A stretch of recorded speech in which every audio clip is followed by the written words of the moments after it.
Gilong-agon na nato ang panglas. Panglas na mangguro ni. Gilong-agon na nato ang atong mais na panglas. Panglas na mangguro. Tadam! Oh, what's that? Panglas or by last to the second. So, ano ni siya pagluto o mais.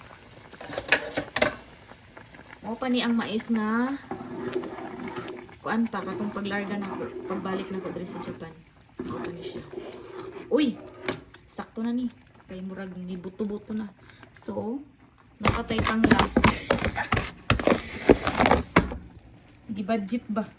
Kay kung mingamon o kaon, makalungag. Ito na yan. Kaya hindi buto-buto ang dughan. So, ano siya?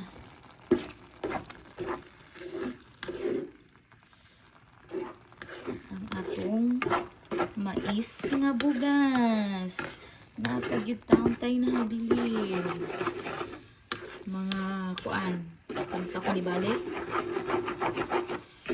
Mga kuan, to? September, October, November. Mga November.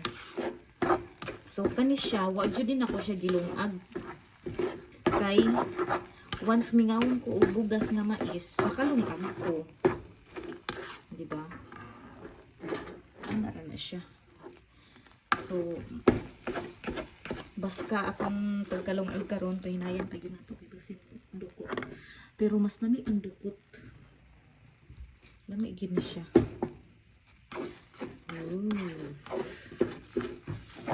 Disyo. Lami ang bugas nga mais. Ano rin siya pag halok kay ubi.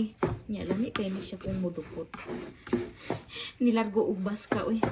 Nadaghanan og kuan siya nasubrahan ra ni siya og kanang sana nasubrahan ra siya og lunod. Nasubrahan ra nako siya butang og bugas. Muna nilargo siya baska. Dai lang. Ang importante makakaon tag mais. Diba? So, ano siya? Ato na siya. Tabunan. Waiting na mudukot kay lami ang dukot. Okay?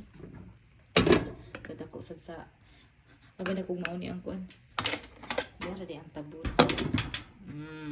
So, waiting lang ta na siya, no? So, that's all. Thank you for watching and thank you for sharing my video.